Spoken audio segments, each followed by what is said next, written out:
Jerry Van Dyke was a two-nighter at the Heart of Illinois Fair. Really a pleasure to catch your act again, Jerry. I just think you're one of the funniest guys. Well, thank you. I appreciate you saying so. It's always fun to work this close to my home, home country. I mean, these are like my people. This is where I was brought up and where I get my humor from, really. You talk about winning a contest to go to Peoria. Was that true? Actually, it is true, and it's a joke that I have done in my act for years about, which but it's true. It's an old Horace Heidt show. You're a little too young to remember, but he used to travel around encouraging young talent, and he would pick up people in different parts of the country, and he came through Danville, and I won the prize, which was a trip to Peoria, to do the show in Peoria. The show that you did here, of course, featured the banjo. Must have been something that you did years ago, too. No, I didn't put I'm going back now when I won that prize with Horace Heidt. I'm going back to when I was like 17, 18 years old. And I didn't incorporate the banjo until later years. I just kind of picked up on that. Anyway, I have a hunch that maybe the mule train thing is something you did years ago. Exactly. I've been doing mule train since I was like 17 years old. That's when I worked out the routine. I interviewed Frankie Lane when he was at the Hyatt Regency O'Hare, and I told him you're still doing it, and he wants to talk to you about royalties or something. Yeah, I did. The last time I did a Mike Douglas show. This has been some years ago, but they announced to me they had Frankie Lane backstage, and he walked out during Mule Train, and kidded around about it. You're a regular on that show now, aren't you? I'm Merv Griffin. Merv Griffin show, that's right. Yeah, I'm wondering if they carry him here in Peoria. I work days, so I don't really get a chance to watch all that much television. I have a feeling they don't carry him here in Peoria. The way I can tell is that's the brunt of the television I have done the last 4 or 5 years. And when I go to a town that carry him, I know immediately. I'm recognized by everybody. Here, I'm not recognized by everybody, so I figure it's not carried here. That helps. We talked about that one time before, where they don't know you. It takes a little while longer to warm the audience up, and then they say, wow, this guy's all right. Usually, of course, I'm in the stage now where they know who I am, even though they may not have seen me on anything, but they know who I am, so it's really not like walking out not knowing at all who you are. Well, you really put the audience at ease. You really are smooth on stage. There's no doubt about it. You'd have to be after as many years as you've been in it, but you're trying to do a couple of new things. I know one is work with a chimpanzee. Right. And that is funny. Well, it's such a thrill to do that because, after you've done it all, which I have over a period of years, no matter, even if you have new material, trying out something new, which is always kind of a thrill to try. But with that chimp, you never know what's going to happen. And it keeps you on the ball at all times. You don't know what he's going to do. And so every show is different for me, and it keeps me really alert. I hear that those chimpanzees are very, very strong, too. About 4 or 5 men at his age, which is about 3 1/2. And then as they get older, they get stronger. They get up to 10 years old, they could handle 10 guys. As strong as like 10 men. So what happens if he gets wild or something? A guy told me a very strange thing. He said sometimes chimpanzees stop growing, but their brain continues to grow, and after they get to be a certain age, like about 4 or 5 years old, sometimes they have to stop using them. That's very true. Very true. Most acts will stop using them, and after 7 years old, they'll stop using them because you really can't trust them. But it depends entirely on the trainer. I would in no way try to train and work with a chimp by myself. I have the trainer with me at all times, every minute. And I worked with a chimp for like 6 months, almost before I started working with it. So he has respect for me, he knows me. I'm one of the few people, even in circuses, that work on stage with a loose chimp. He's got a rope around his neck, he's not chained, he's loose, completely loose. So I do have to have control over him. But he likes me, I'm like a playmate to him, Anything strange ever happened on stage with a chimp? What's the strangest night you've ever had? I think the strangest night was he's just like kids. The way to identify the chimp is the same as a 6, 7-year-old kid, about 6-year-old kid. So everything they do is what a 6-year-old would do. So he hadn't slept the night before. We were traveling, and he didn't sleep, and he came on the stage and just went to sleep. Just simply went to sleep on the stage. And everything I asked him to do, nothing. He curled up in that chair and dozed. So I reverted back to an act that was usually one of my favorites. I don't know whether you're old enough to remember it, called Big Red. He had the dog that didn't do anything. I do. Remember that act? It was the funniest 15 minutes in show business at the time. He's, come on, boy, you can do it. You can do it. And the dog would just nod. Did you see that? Did you see that? So when he did that, I reverted to doing that, jumping up and down and screaming. Did you see him, folks? He moved. And it worked.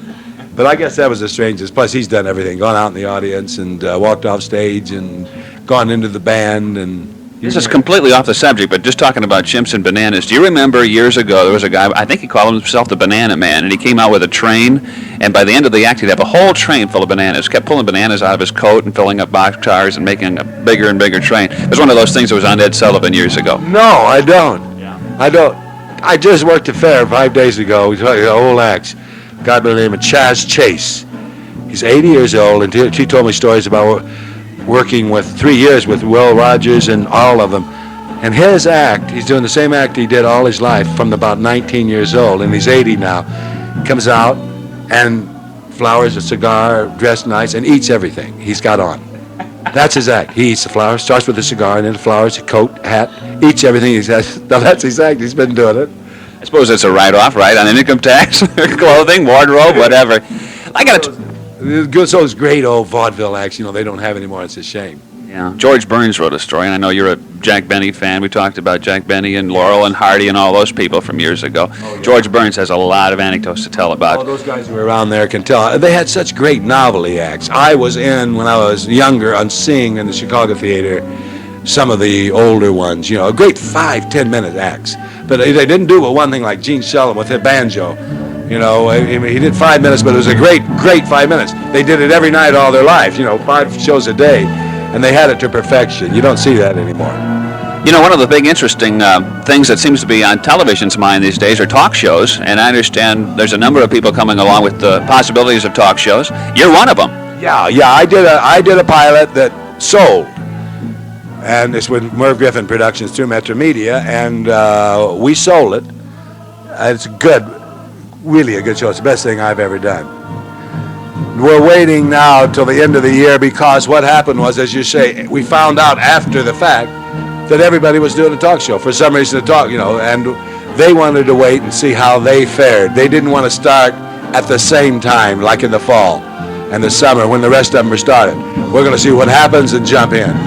So it'd be a syndicated show on different stations then? Right. Ours is so different. We don't even have a name what it's called because it is not a talk show. Ours is a comedy show, really. The closest thing you come to what we're doing is the old original Steve Allen Tonight shows. The silliness that he did is what we're doing. For example, one of our running thing is Miss Miller, from the audience. We have her reviewing our Rona Barrett. She goes out and sees movies and reviews them in her own way, and it's just hilarious. There's no way you can write anything like that, really. All of this stuff we're doing is off the cuff, silly, off the wall stuff. I mean, I'm not interviewing authors. I don't even have guests on that I interview. I had Gene Hackman on and my brother, but my brother came on not as an old man, and I interviewed him as my great-grandfather, and we never did say who it was. That's kind of like Mary Poppins, isn't it? We saw that when it was in reruns this summer, and Dick played the part of the old father, right, the old banker. Yeah, he does a great old man, and that's the character he played. So I just said I had my mother, for example, as an announcer. Your mother? My mother, who was 83, was the announcer introducing. And here he is, my boy, Jerry. That's the kind of thing we're doing. Had Dick on as my great-granddaddy. I had Gene Hackman on that I got him in an acting thing where I wanted to be an actor. Brought people from the audience up, and we did an acting thing, a silly thing where I gave everybody a part, Gene's from Danville. Yeah. You guys ever get back? We went back, and I don't know how many years ago, there's been probably 10, that we went back, and this is before Gene was big. He had just done Bonnie and Clyde and been nominated for a supporting, but, he wasn't that huge yet. And you got to get pretty big from the know who you are at Danville.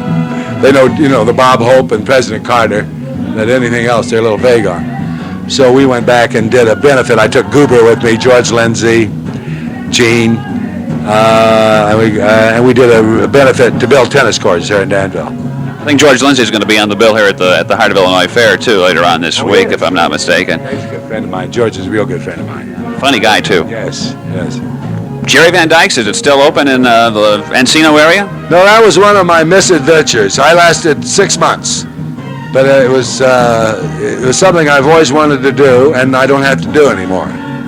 There's always... I've worked clubs all my life as a kid, and I always said I'd like to have my own place. Book acts, work it every now and then.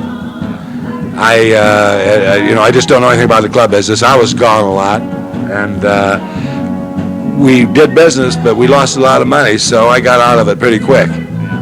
Listen, we'll keep our eyes open for the Jerry Van Dyke talk show. I guess that's what it'll be called when it comes out. Jerry Van Dyke Show, right. And lots of luck with it. Thank you. That's my bag. That's what I like to do. I don't like acting. It bores me, all day. This kind of thing, you go in and you're impromptu, you're off the cuff, having fun all the time, and that's really my bag, I think. You were very funny in some movies, though, and I'm trying to think the one, Angel in My Pocket, was that? Right. That was, I guess, I did about 6 movies. Courtship of Eddie's Father, the original movie with Glenn Ford. I did a John Wayne movie, McClintock. An awful thing with Troy Donahue, Robert Conrad, called Palm Springs Weekend, when they went to those beach things. One step above, but it was still one of the... But I think the best part I played was with Andy Griffith, Angel in My Pocket. I enjoyed that. Yeah, that was a good movie. Of course, we're always going to be remembering you for the leather jacket scene in the old Dick Van Dyke Show when you came out. That is hilarious. Those things just keep being rerun. It's amazing. That's a classic show, and I hope that your talk show turns out to be as successful as the old Dick Van Dyke Show. Hey, half as successful is all I'd want, just half. Jerry, thank you. It's very nice to see you again, and I appreciate the interview. Thank you.